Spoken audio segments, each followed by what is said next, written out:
This conference will now be recorded. MRI is done to rule out CP angle tumors and other intracranial causes such as multiple sclerosis or any demyelination, typically seen in multiple sclerosis and small vessel ischemic changes.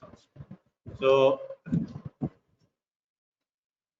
treatment, multimodal treatment, because most cases are idiopathic. So you have to do a battery of investigations to find out the specific cause, and treatment should be started early also for better results. So bed rest oxygen therapy is carbogen inhalation of 5% oxygen and 95%, sorry, 5% carbon dioxide and 95% oxygen. Oral steroid treatment, prednisolone. There are three actually. The body produces hydrocortisone from the adrenals, and the steroid doses should be adjusted in such a way that to meet the highest demand. Like in case of stress, in case of stress, the steroid secretion goes up. So as you know, the adrenal is what is it? Fight, flight, and fright. So in these three conditions, there is overproduction. There is almost 200 to 300 milligram of hydrocortisone is secreted. So we, instead of hydrocortisone, we give prednisolone. So prednisolone is given in the dose of 1 milligram per kg body weight, maximum 60 milligram per day in 2 or 3 divided doses. Proton pump inhibitors are given alongside with steroids, because they cause gastritis, and these are oral steroids. So oral steroids, if used for a prolonged period of time, lead to various side effects like Cushing syndrome and worsening of diabetes, and so many other problems. Peptic ulcer can get aggravated, acute angle glaucoma. It can also cause the steroid-induced cataract. So many side effects are also there with prolonged oral steroid treatment. So you have to balance the positive with the negative. Nowadays, and second thing which is gained popularity is intratympanic injection of steroid. So as an alternative to oral steroid, it has shown to penetrate the inner ear effectively. So this intratympanic steroid injection uh, can be given either by keeping a small, what you say, a grommet through which you can just push the steroid, or you can also use a lumbar puncture needle, a very fine needle, gauze needle, to instill the steroid. So usually they use solumetrol, which is methyl prednisolone, and the prednisolone is 4 times more potent than hydrocortisone, and methyl prednisolone is 5 times more potent than hydrocortisone, and dexamethasone is 25 times more potent than hydrocortisone. So methyl prednisolone can be given, and these are absorbed slowly through the round window as well as through the oval window, mostly through the round window. And but the main problem with intratympanic injection of steroid is uh, that the absorption is not constant. Like suppose you say a person is having had some ear pathology like ASOM or CSOM, and the drum has repaired or there is a perforation. So there will be some amount of fibrosis of the round window or thickening of the round window. So that will hamper the absorption of the solumetrol or methylprednisolone, and vasodilators like xanthanol, nicotinate, glycerol, beta-histine are also being given, and glyceryl trinitrate nitroglycerin patch also helps to relieve vasospasm and improves blood supply to the nerve tissue. So antiviral course, Valsivir, acyclovir, famciclovir are also being tried. Now, Salvage treatment, what do you mean by salvage treatment? Salvage treatment means the cases which are refractory to oral steroids needs salvage treatment. So in salvage treatment, in the sense, two things are available with us. One is the intratympanic steroid, another is hyperbaric oxygen therapy. So hyperbaric oxygen therapy means delivering 100% oxygen to a patient at pressure greater than 1 atmosphere. So it is seen that if hyperbaric oxygen therapy is used within 3 months of the hearing loss, then the results are good. And particularly when it is used in case of severe to profound hearing loss. So this is a very good thing, but you use this hyperbaric oxygen therapy within 3 months of onset of the sudden sensory neural hearing loss. After that, the results are not that much predictable. And number two is the what you say, the complications. So hyperbaric oxygen therapy can lead to uh, injury to the ear, to the eustachian tube, to the paranasal sinuses, and also to the lungs because of the pressure, because of the pressure. And also it can cause oxygen poisoning. Can also cause oxygen poisoning. So we have to be careful about it. And also, patients who are claustrophobic, they usually don't comply well with hyperbaric oxygen therapy. So these are very available in highly selective centers, and it is very costly and also a pretty lengthy treatment. So you have to spare every day 1 to 2 hours every day for a week, and minimum 5 to 10 sittings are required. So some people may not afford that much time every day.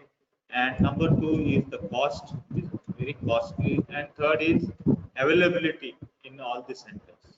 So others are stellate ganglion block, and it blocks the sympathetic activity and results in vasodilatation of vertebral artery. So if this can be effective if used within 2 weeks of onset of sudden sensory neural hearing loss. Surgery, exploration of middle ear with repair of inner ear fistula is recommended in patients with clear history of sudden hearing loss associated with diving, straining, altitude change, or recent autologic surgeries. So you know that even stepidotomy is like a controlled fistula. Penetration surgery, which was done previously, is a controlled fistula. So you can, if suppose you have done a stepidotomy, and then what happens? It results in a perilimb fistula. So that also can present to you with sudden sensory neural hearing loss, vertigo, and tinnitus. So these are the conditions where you can uh, do some surgical treatment. And another one is the acoustic neuroma, which I will be talking in the subsequent unit. So where only in 5 to 10% of cases you develop sudden sensory neural hearing loss. So that also can be treated with surgery. So treatment of specific cause, anticoagulants like heparin in case of thromboembolism if you suspect, low molecular weight dextran to treat hypercoagulable state, thyroxine supplementation for hypothyroidism, treatment and control of diabetes mellitus, hypertension and hyperlipidemia, and treatment of bacterial labyrinthitis. So these are all can be medically treated, so you can start the treatment as early as possible. But the most important thing is, as a clinician, you have to keep this condition in mind, and so that you can clinically look for the signs and symptoms, and then subsequently plan out your investigation and then deliver the treatment. Rehabilitation of hearing impairment can be done using hearing aids when residual loss is not profound, or cochlear implant when recovery is minimal and profound hearing impairment is present. So, but cochlear implant is quite costly, almost cost around 12 lakhs, so which very few people can afford. So, try to intervene it as early as possible so that you did not implant every other person. Recovery, complete recovery to almost within 10 decibel of pre-hearing loss is known as complete recovery. Partial recovery is recovery to within 50% or of more of hearing pre-hearing loss. No recovery is less than 50% recovery of pre-hearing loss. So if you have the record, if you have the record with you and the patient has done a previous audiometry, and then you can compare and say whether the recovery, or what you can do the day the patient comes to you, you do a audiometry, start the treatment, and then after the treatment gets over, you do another follow-up audiometry, and then you can compare the results of whether your treatment was successful or not. And lot of permutation combination have been tried actually, that is hyperbaric oxygen therapy with oral steroid, or hyperbaric oxygen therapy with intratympanic steroid, but all those studies have shown that combination of treatment doesn't give you added advantage to the patient. So usually the first line is oral steroid, and then the salvage therapy is you go back to intratympanic steroid, or you can go for hyperbaric oxygen therapy. Other supportive treatment, all you know, um, depending on what clinical condition the patient has present in. So spontaneous recovery rate for patient with sudden sensorineural hearing loss ranges from 47 to 63%. Patient in whom there is no change within 2 weeks are unlikely to show much recovery. So you should not promise the patient ki with this treatment you will get back your hearing. So this type of false promises you should refrain yourself. Rather, you start the treatment as early as possible, and you tell the patient, let us wait and watch how you progress. So four variables have been shown to affect the recovery. So times in onset.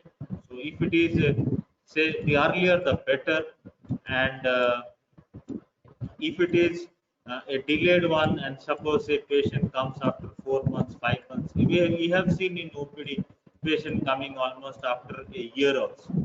So in those cases, the chances are quite poor. In fact, there is almost no chance at all. The audiogram type, uh, here the initial phase, I told you, you have a ascending type of graph where there is lower frequency loss. Then you have the middle frequency is involved. It is a tented graph you get. Then you get the sloping graph. That is the higher frequency. So patient coming to you with a sloping type of audiogram, they don't do well. They don't do well with the treatment. Vertigo, patient presenting to you with vertigo along with hearing loss carry a poor prognosis. So that you should keep in mind. Patient. So you should always ask for whether vertigo is there or not. So if vertigo is there, then you have to tell the patient about what to expect from the treatment. Age, with increasing age, obviously the chances of recovery or chances of getting back the hearing totally comes down with age actually. So this finishes your sudden sensorineural hearing loss. Any doubt?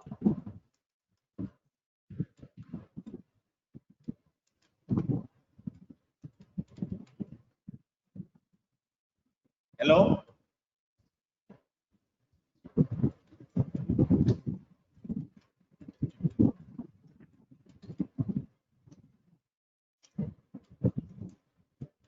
Any doubt? Can you hear me? Hello. No doubt, sir. Ada, you can hear? Yes, sir, we can hear you, sir. Acha, now can you see this PowerPoint presentation of acoustic neuroma? Yes, sir. Okay. So, Acha, at the end of the class, just let me know what are the courses which are still remaining to be covered in all the chapters, nose, ear, larynx, and all. And tomorrow, Dr. Satik will be taking the class. You can let him know, so that in the next week onwards we can prepare our schedule according to the topics you have given. What are the remaining topics? Okay. Okay. Yes, sir. Hello. Fine. So coming to acoustic neuroma.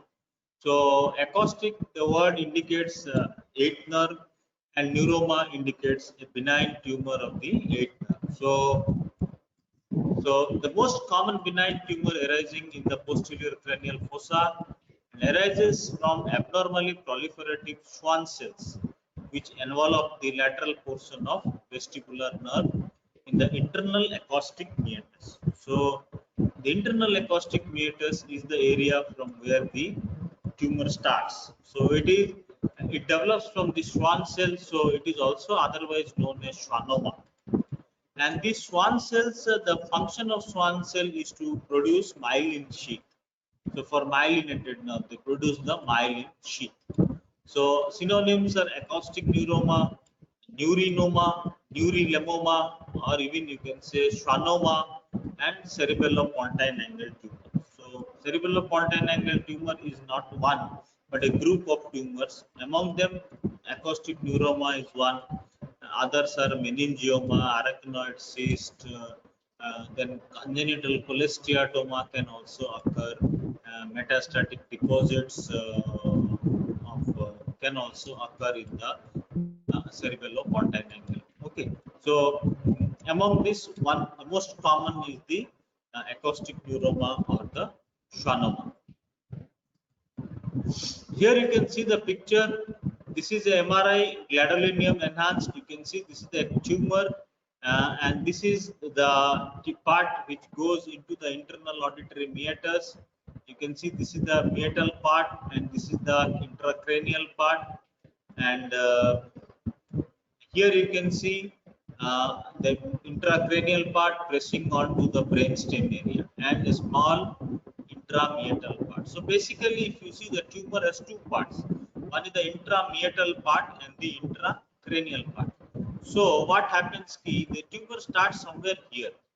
Okay, so that region is known as Obersteiner. I'll tell you that name.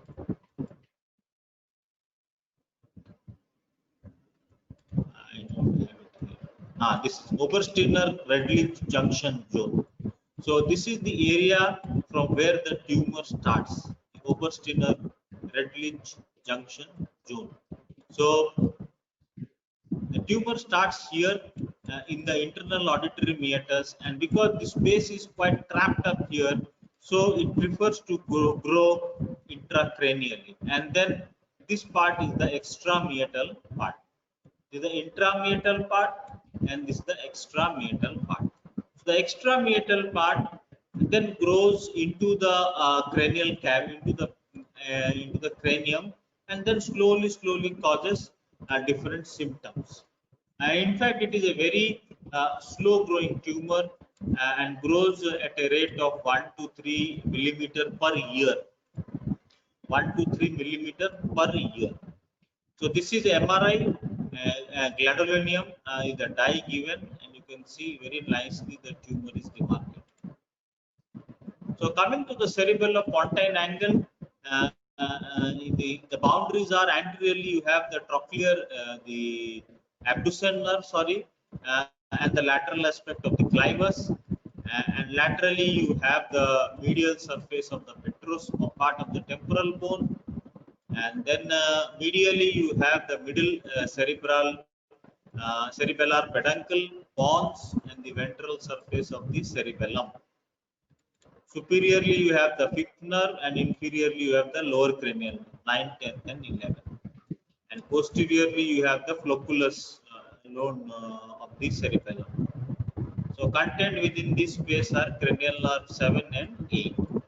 So and also the premeatal, meatal, and postmeatal segment of anterior inferior cerebellar artery, and the porus of the internal auditory canal or internal acoustic canal.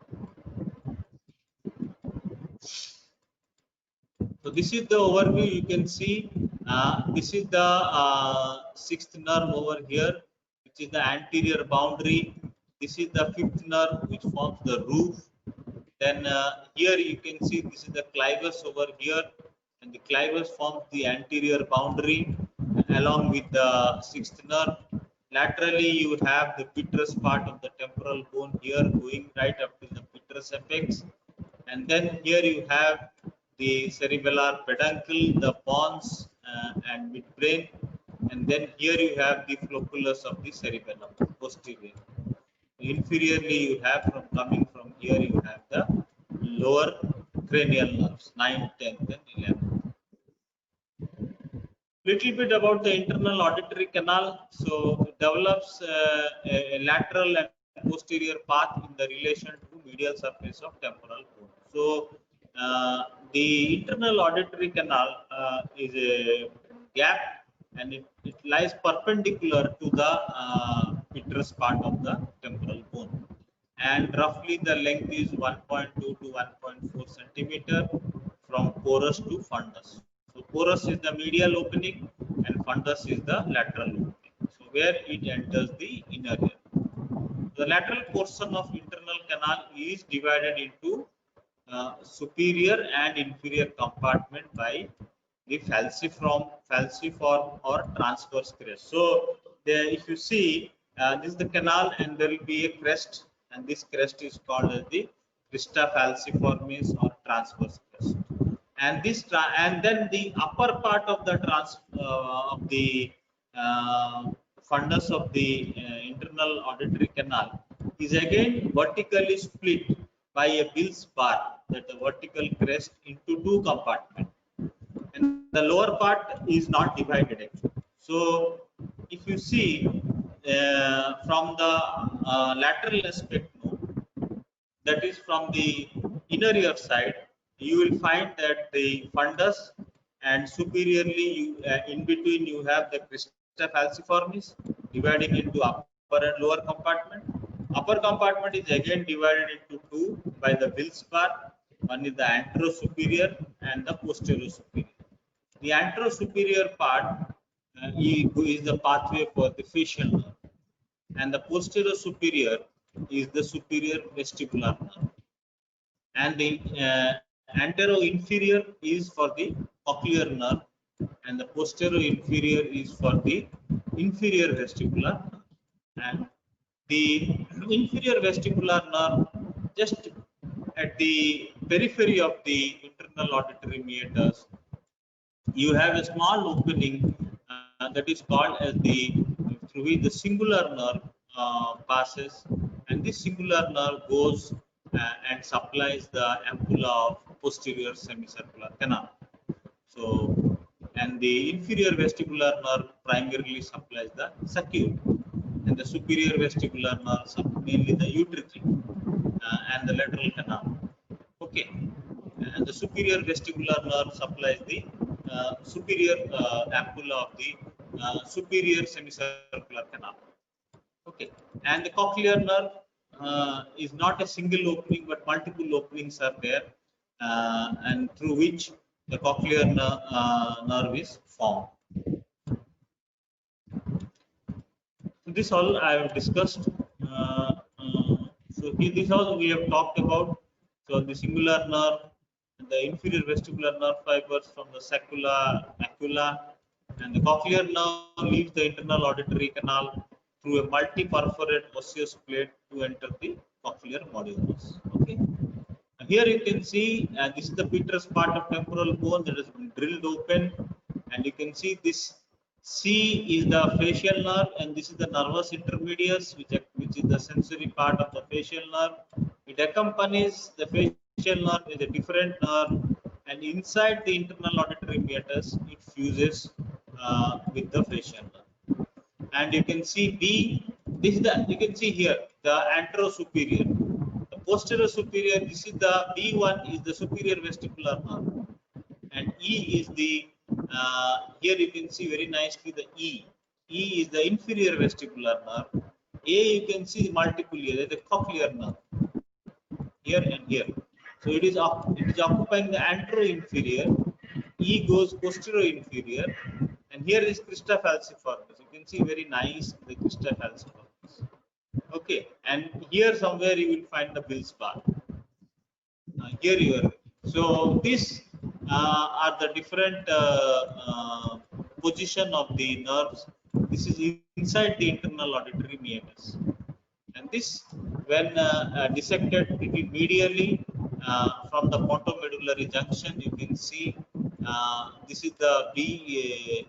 C is the facial nerve here is going, and B is the superior vestibular nerve, and A you can see is the cochlear nerve here, and F here is the singular nerve. No. And this 3 is the glossopharyngeal, and 4 you can see very nicely is the vagus, and 5 here is the dural septum. Okay, and this here is the antero-inferior cerebellar artery, which is a branch of the basilar artery. Okay, so these are the different what you say, the anatomical thing you are getting in the cerebello-pontine angle. And D here, this is the internal auditory artery. The internal auditory artery also is one of the contents of the internal auditory canal. So along with the nerve, we have the internal auditory artery. Etiology is unknown, but recent advances in molecular biology indicate that there is a defect in the chromosome 22, which may be responsible for development of both unilateral sporadic and bilateral vestibular sonoma in neurofibromatosis. So that is von Reckling-Hossen's disease, where you get bilateral vestibular sonoma, and their presentation is very early compared to the unilateral sporadic cases. So these patients, the von Reckling-Hossen's may present in the second, third decade of life, whereas unilateral cases usually fifth or sixth decade of life they present. And most common tumor involving the cerebellopontine angle, more than 90% occur as unilateral and non-hereditary reasons. So remaining neuromas are manifestation of neurofibromatosis, that is von Reckling-Hossen's disease. So acoustic neuroma in neurofibromatosis 2 are characterized by onset early in life, often before the age of 21 years. Just now I told you, and most of which are diagnosed between the age of 40 to 60 years. So because this is a very slow growing tumor, no, so the presentation is usually pretty late. And the presentation also will tell you the size of the, will give you a clue, the size of the tumor. Now, the earliest presentation and in the most constant presentation is in case of non-hereditary, let us speak about acoustic neuroma, is unilateral hearing loss. The patient will have unilateral hearing loss plus or minus tinnitus. So tinnitus may be there, may not be there, and progressing over a period of time.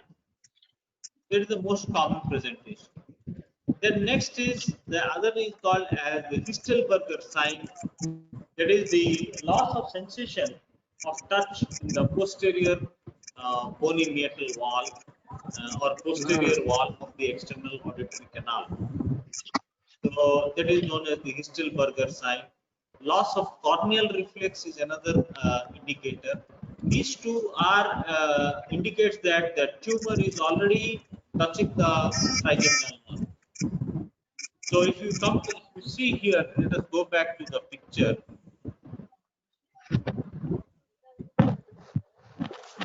Here,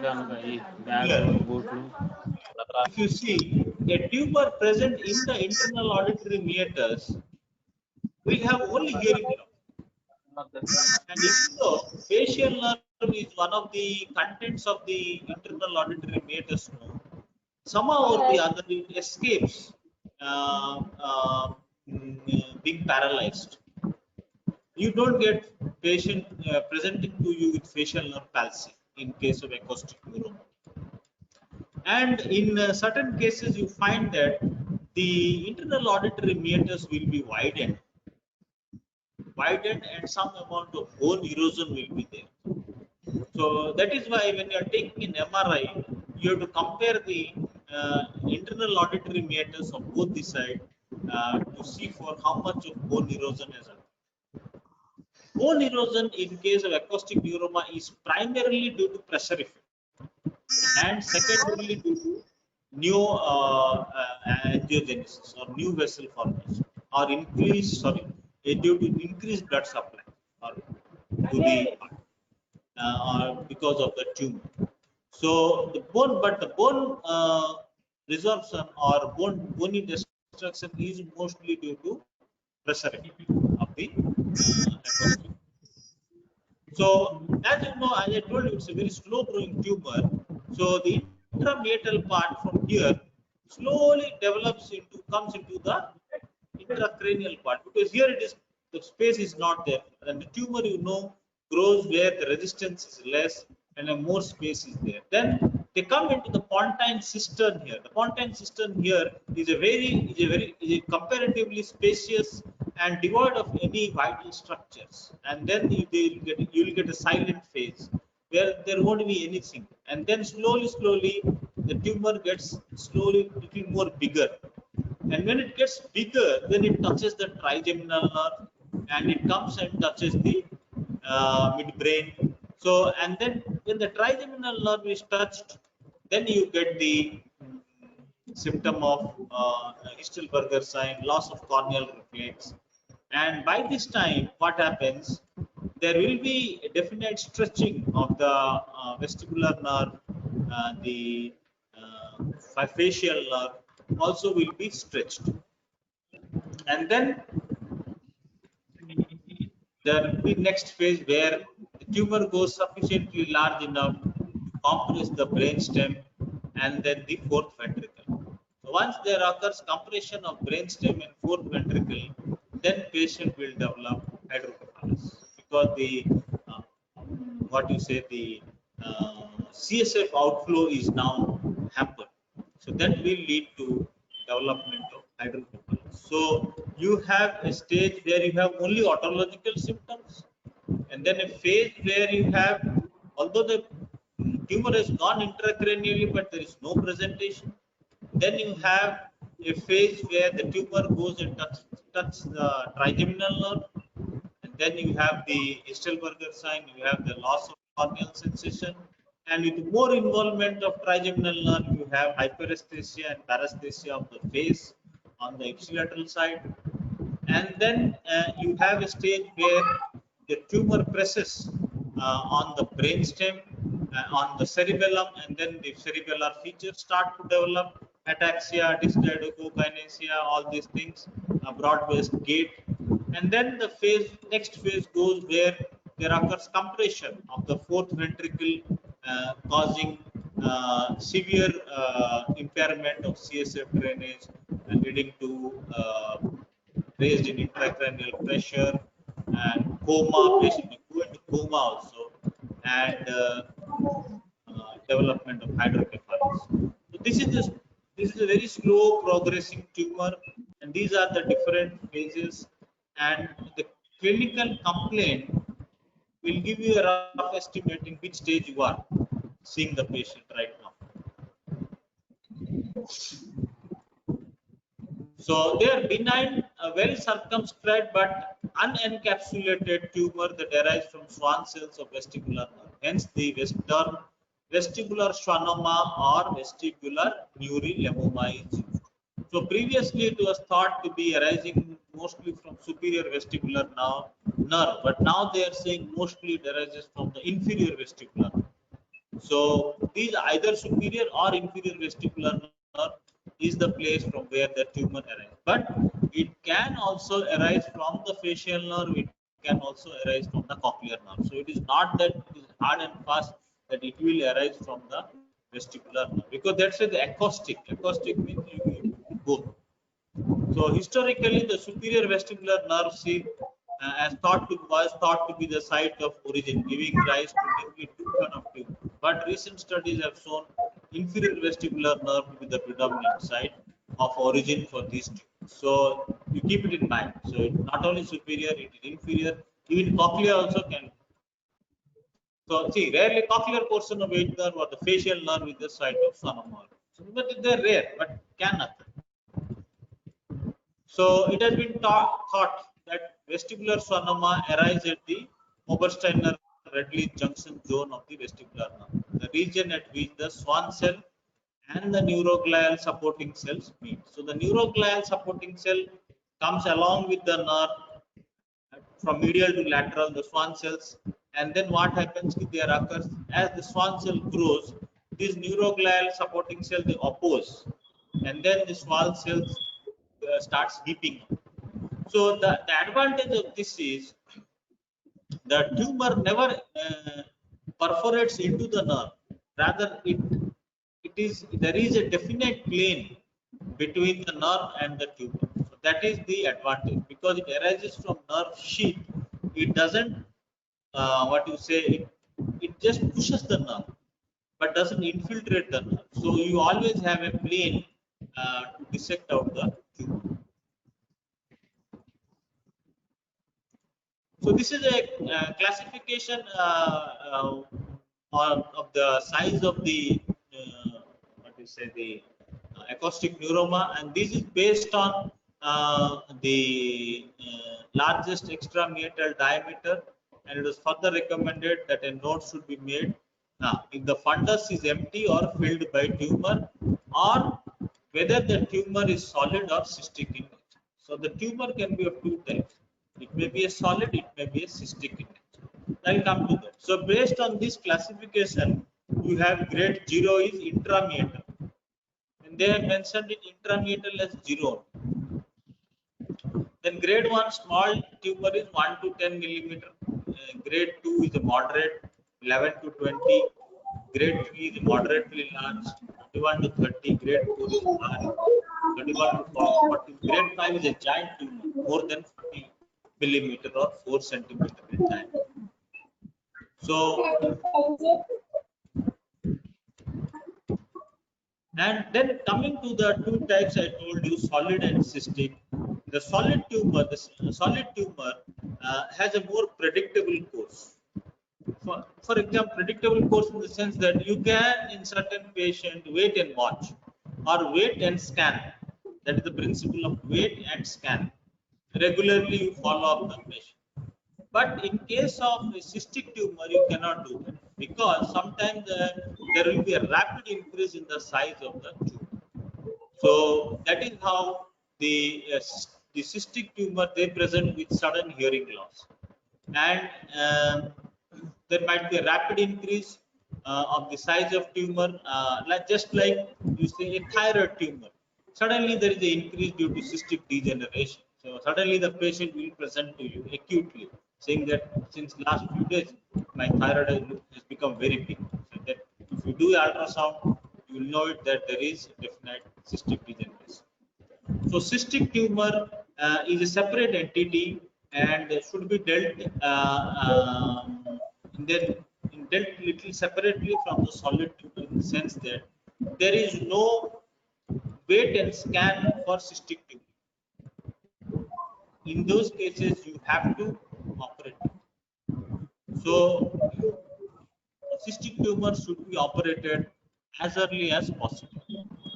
Now, Diagnostic evaluation, history, unilateral tinnitus, followed by slowly progressive. No, it's the other way around. Sorry, the progressive hearing loss is more important than tinnitus.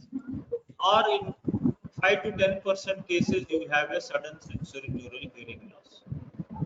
Oral fullness may be sensed due to hearing loss or tumor bulk, decreased facial, corneal, and oral sensation, headache, tremor, ataxia, gait disturbance, visual loss, dysphasia, aspiration. These are all this dysphagia, aspiration, hoarseness, shoulder and tongue weakness are all involvement of the lobe cranial nerves. And this will occur only when the tumor becomes giant, that is more than 4 centimeter in diameter. And in case of early presentation, you try to find out the family history of von Reckling-Nossen's disease. And neuro-otologic examination should be done, includes evaluation of audiovestibular, and cerebellar, and cranial nerve function. Now, auditory function.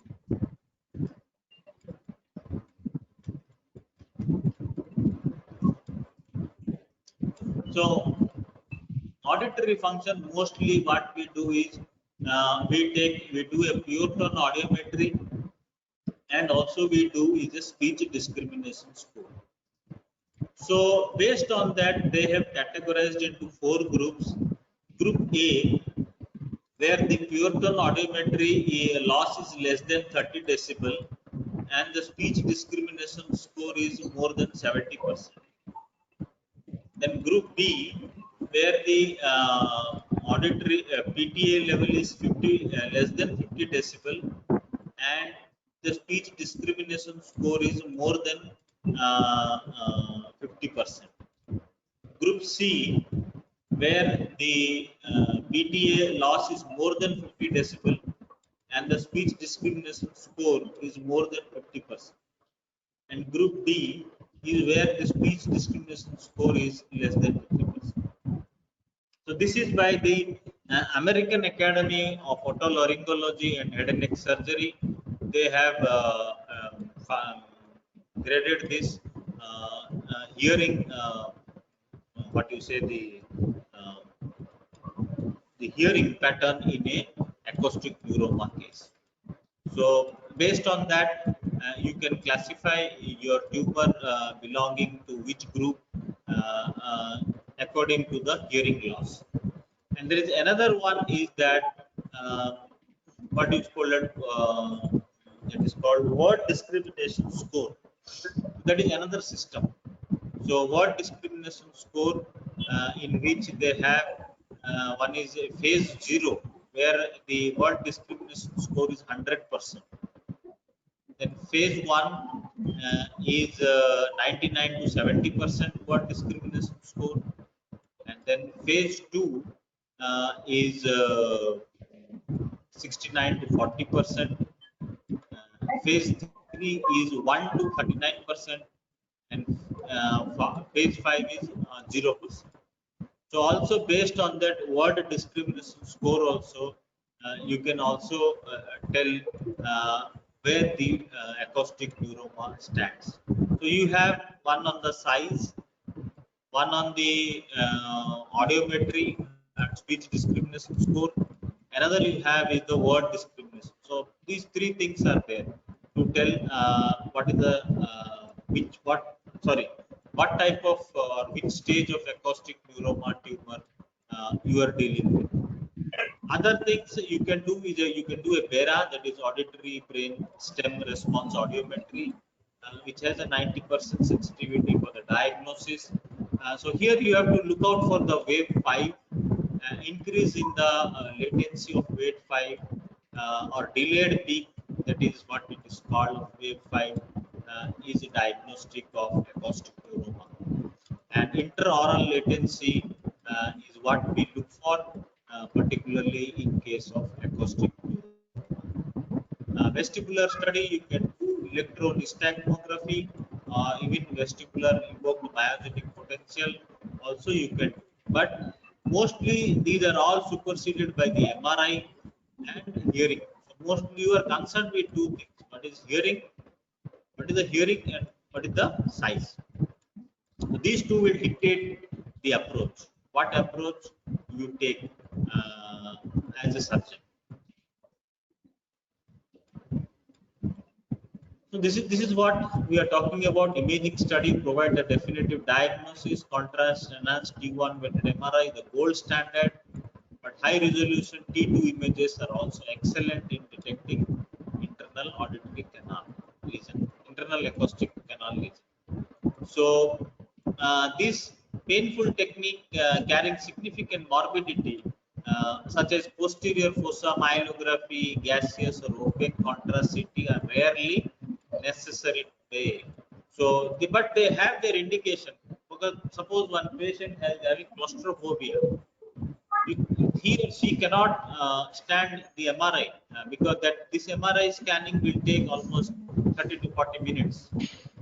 Or a patient is having a implant in the body, a metal implant, say a bypass or a cardiac implant. So in those are contraindications for MRI scan. So in those cases you can go for this posterior fossa myelography or opaque contrast CT. So this is the tumor you can see here, and this is the T1 weighted magnetic. This is the plain MRI, and this is after gadolinium. You can see very nicely the contrast is taken, and even the multiple cysts you can see inside the tumor. So this is like a cystic degeneration or a cystic type of presentation of acoustic neuroma. So this cystic type has a little comparatively compared to the solid type the cystic type is more aggressive and grows at a very rapid pace, and thereby the presentations occur also very fast. So management basically divided into three groups, you can say 3 or 4. One is the most definitive is the surgery. Then you have the stereotactic radiation therapy. Then you have that is called as the radiosurgery, and then using that is by use of a gamma knife or a mostly a gamma knife, and wait and watch or wait and scan principle. So the radiation therapy goals are long-term prevention of tumor growth and maintenance of neurologic function and prevention of new neurologic deficit. So patient who demonstrate tumor recurrence after surgical removal may undergo salvage radiation therapy. Or those suppose the patient is not fit for, because this surgery, lateral skull base surgery, it takes a long time and it highly morbid surgery. Not every patient can tolerate it. So those who are not fit for surgery or general anesthesia can be offered the stereotactic radiation therapy. So here what they do, there are two patterns of giving. Either you give a fractionated dose of radiation or you give a single bolus dose. So here what the advantage is, stereotactic radiation therapy means where radiation are given from all around the tumor, and the dose is made in such a way that the maximum concentration occurs on the tumor itself. So there are two ways of giving. Either you give a single dose, single shot, or you give multiple shots. Now, when you give a single shot, the results they compared and they found that those who take multiple low dose treatment, they do well with hearing loss because they retain their hearing. Why? Because when you are giving a stereotactic radiation to the tumor, the tumor is damaged. Also, the nerves are also exposed. They are nearby only. So they also sustain some damage. But as you are giving at an interval of time, so the nerve will recover to some extent, but not the tumor. Tumor cannot recover, but the nerve has the power to recover to some extent. Thereby, you can prevent neural damage also. And other than that, the development of radiation burn to the skin, or development of brain edema, all those things doesn't occur with multiple fractionated dose. So surgical management, so microsurgical excision has been the treatment of choice for vestibular schwannomas. The 4 microsurgical approaches to vestibular are like you can go for a translabyrinthine approach, or a middle fossa approach, or a retrosigmoid. Now, before starting or deciding on which path to take, 2 or 3 things determine uh, which route to take. One is the hearing. The most important thing is the hearing. So, if the patient has serviceable hearing, then obviously you can choose the middle fossa approach or the retrosigmoid. And if there is no serviceable hearing, then you can go with the translabyrinthine. If the tumor has a large intrameatal part, then you go ahead with the translabyrinthine and middle fossa. Middle fossa approach good access to fundus. Someone has kept your please mute your mic. Hello.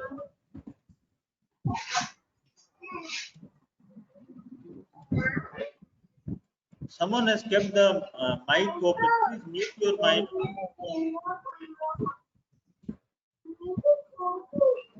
Hello. Can you hear me?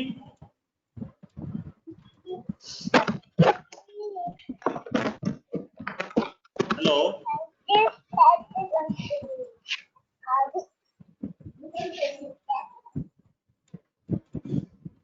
So the translabyrinthine approach, the advantage of translabyrinthine approach is there is no cerebellar retraction. You did not retract the cerebellum. Where in retrosigmoid approach you have to retract the cerebellum. Any size of tumor can be removed. An early identification of facial nerve is very, very important. You have to identify the facial nerve, and ease of access of facial nerve graft also.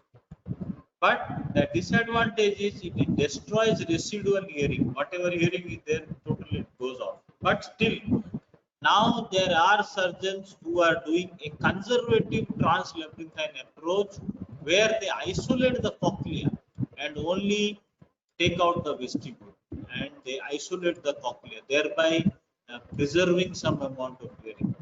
That also they are doing. And then CSF leak. CSF leak is a major headache in a translabyrinthine. Middle fossa approach, possibility of hearing preservation and good access to the fundus, but trapped up access to cerebellopontine angle. Here, temporal lobe retraction can lead to temporal lobe aphasia.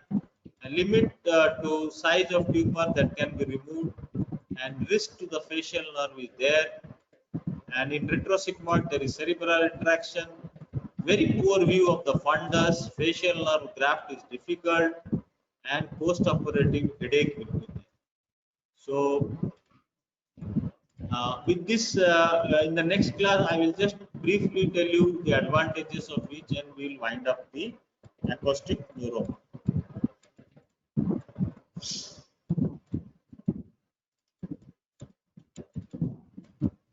Any doubt?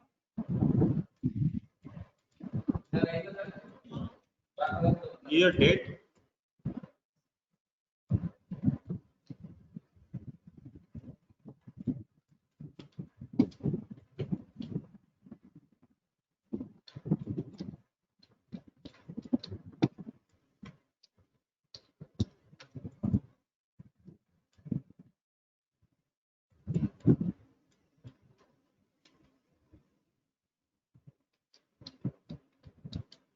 Any doubt?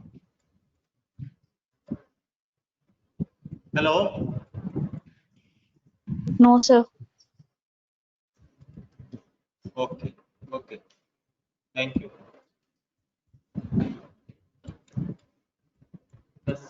Thank you, sir.